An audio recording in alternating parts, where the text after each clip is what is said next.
Je m'appelle Coraline Mollereau et je suis responsable des assemblées et des appariteurs depuis 2016. Donc, je suis en charge des assemblées. Les assemblées dans une mairie, c'est tout ce qui touche au conseil municipal. Donc à Saint-Germain-en-Laye, le conseil municipal se réunit à peu près une fois tous les 2 mois. Il y a un calendrier annuel qui fixe les réunions du conseil municipal et les réunions préparatoires, que sont les réunions de groupe et les réunions des commissions. Mes missions consistent à centraliser les projets de délibération des services et de les envoyer aux élus qui les étudient au cours de ces réunions préparatoires. Il faut savoir qu'un conseil municipal se prépare plus d'1 mois à l'avance. En fait, j'envoie un mail à toutes les directions pour leur demander s'ils ont des sujets à inscrire à l'ordre du jour. Donc je vais établir un tableau d'ordre du jour et ensuite je vais leur donner une date butoir pour m'envoyer leur projet de délibération. Donc une fois que j'ai reçu le projet de délibération, je fais une relecture juridique du texte. Je reviens vers les services si besoin, s'il y a des éléments manquants et je mets en forme le projet de délibération aux normes graphiques de Saint-Germain-en-Laye. Donc les projets de délibération pour la réunion de groupe, je les adresse aux élus du groupe majoritaire, donc c'est le groupe du maire. Et pour les réunions des commissions, je les adresse à tous les élus, qui comprennent aussi les élus de l'opposition. Donc 45 élus à Saint-Germain-en-Laye. Donc les commissions municipales sont réparties en 3 thématiques, commission ressources, commission cadre de vie et commission service à la population. Chaque élu siège dans une commission qui correspond à son domaine de compétences. Et en fait, ce sont des groupes de travail. Donc ils vont discuter des projets de délibération, les élus de l'opposition vont poser des questions et un maximum de réponses vont être évacuées lors des commissions municipales. Le lendemain de ces réunions, j'ai un retour de la part de la direction générale s'il y a des corrections ou des modifications à faire sur les textes. Donc les réunions de groupe ont lieu 3 semaines avant le conseil municipal, les réunions des commissions 10 jours, et 1 semaine avant le conseil municipal, j'envoie la convocation officielle aux élus. Depuis cette année, les documents sont envoyés totalement dématérialisés aux élus. En fait, on a une nouvelle plateforme qui s'appelle ID Libre et par laquelle on transmet tous les documents aux élus, ce qui fait qu'on n'a plus du tout d'envoi papier de la convocation. Et ce logiciel permet d'avoir une preuve juridique que les élus ont bien reçu les documents. Une fois que la convocation officielle est envoyée, je prépare le dossier du maire. Donc son dossier est composé de différentes pochettes qui reprennent l'ordre de l'ordre du jour, avec une pochette par projet de délibération.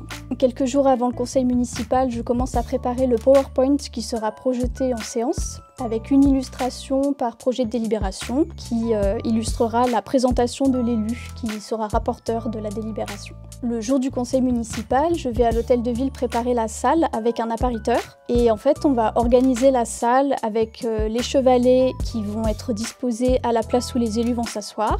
Et on va déposer sur table les documents qui nécessitent d'être déposés sur table pour la séance. Les élus sont assis selon un ordre précis qui est déterminé par ce qu'on appelle l'ordre du tableau. Juste avant le début du conseil, je mets à jour la liste d'appels avec les élus qui sont absents et qui ont donné procuration à d'autres élus. Le conseil municipal débute par la clochette qui est agitée par le maire pour réclamer le silence et ouvrir la séance. Ensuite, le conseil municipal approuve le procès-verbal de la séance précédente. Ensuite, il approuve le compte-rendu des actes administratifs qui reprend les décisions prises par le maire avec sa délégation. Et ensuite, il déroule l'ordre du jour avec les projets de délibération dans l'ordre du jour. Chaque délibération est rapportée par un élu, l'élu du secteur en général du dossier. Donc l'élu fait le rapport de la délibération et ensuite à la fin, le maire ouvre au débat s'il y a des questions et ensuite il passe au vote. Est-ce qu'il y a des votes contre? Est-ce qu'il y a des abstentions? Est-ce qu'il y a des élus qui ne prennent pas part au vote? Et donc à Saint-Germain-en-Laye, on a une particularité, c'est que les délibérations sont tapées en direct avec les votes des élus intégrés directement au texte définitif. Donc en fait, je viens au conseil municipal avec mon ordinateur, les fichiers des projets de délibération et j'inscris le vote des élus au fur et à mesure du conseil municipal. Ce qui fait qu'à la fin du conseil municipal, on a des délibérations finalisées avec les votes des élus intégrés à l'intérieur. À la fin du conseil municipal, je vais imprimer les délibérations avec les votes des élus et ensuite je les fais signer au maire. Donc on a des délibérations signées le soir même du conseil municipal.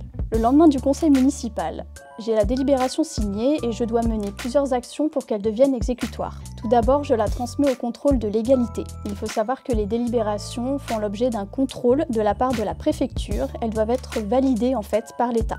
ce contrôle de légalité se fait de façon dématérialisée. Donc je vais scanner la délibération et je l'envoie via la plateforme DocaPost Fast à la préfecture qui va me renvoyer la délibération avec un petit accusé de réception. Ensuite, la délibération doit être affichée. Donc c'est pareil, c'est de façon dématérialisée. On l'affiche en ligne en fait, de façon à ce que n'importe quel citoyen puisse avoir accès à la délibération qui a été votée. Et enfin, pour la rendre exécutoire, je fais signer au directeur général des services, M. Trinquès, un petit tampon qui certifie que la délibération a été envoyée au contrôle de légalité, publiée et affichée tel jour, et donc qu'elle est exécutoire tel jour.